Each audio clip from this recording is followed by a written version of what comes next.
So hello guys, welcome back to the channel. तो मुझे पता है मैं बहुत दिन से वीडियो नहीं डाल रहा था। तो इसका कारण है कि मेरे एग्ज़ाम्स चल रहे हैं और आज जाकर मेरा मैथ एग्ज़ाम ख़त्म हुआ है।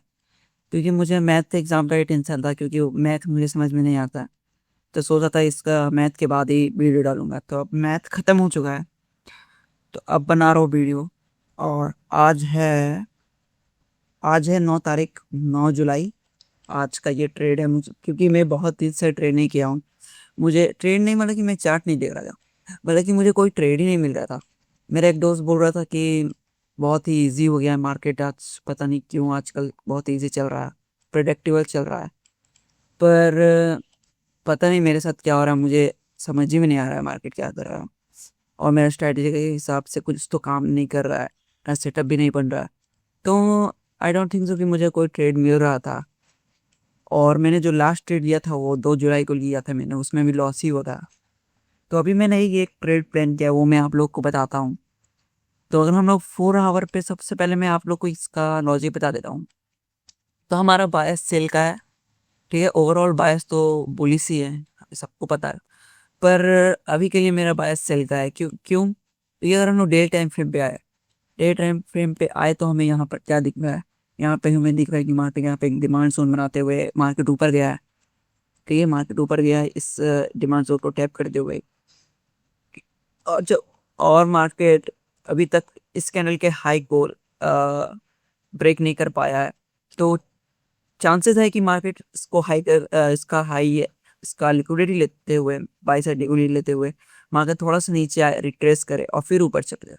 रिट्रेस कहाँ तक करेगा वो हमें 4 आवर में पता चलेगा। 4 आवर में देखो, यहाँ पर एक तगड़ा सा डिमांड जोन बनाया है इन्होंने। ये गोल्ड ने तगड़ा डिमांड जोन बनाया है। ये तो मेन डिमांड जोन है हमारा, सबसे डीप वाला।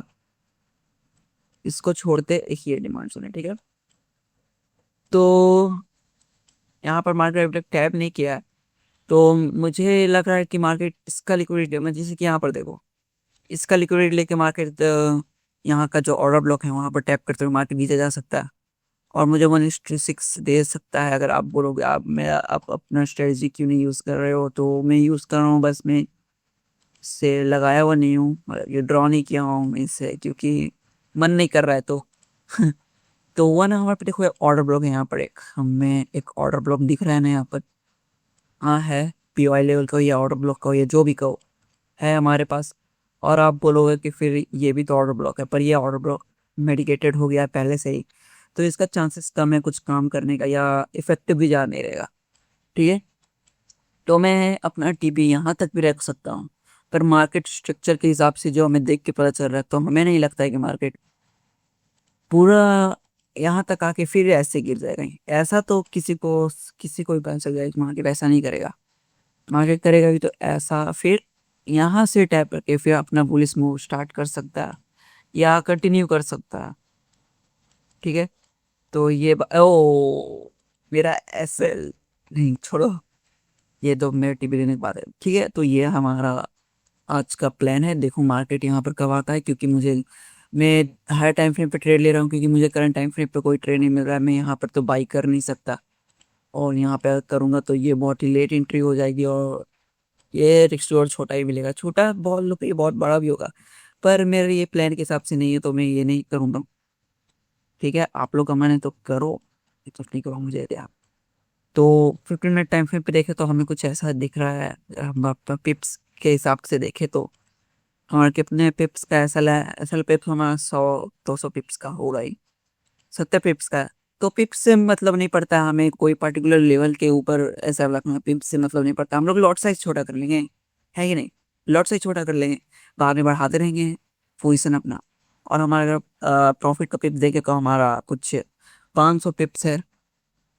ये 500 पिप्स, क्योंकि ये हायर टाइम फ्रेम पे ट्रेड ले रहा हूँ मैं ना, इसे आप स्विंग ट्रेड भी कह सकते हो।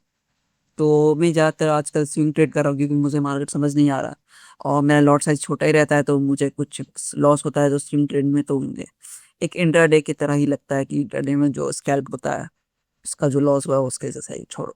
ठीक है, तो आई होप सो आपको ये जो लॉजिक था इस ट्रेड का समझ में आ गया होगा, और होप सो मेरा इसमें डिपेंड हो जाए, क्योंकि मैंने बहुत दिन से ट्रेड नहीं लिया। तो लूजिंग स्ट्रीक भी हो सके स्टार्ट हो जाएगा, पर देखो क्या होता है। तो मिलते हैं, अब वीडियो आ जाएगी, तो मिलते हैं अगली वीडियो में, तब तक के लिए बाय बाय।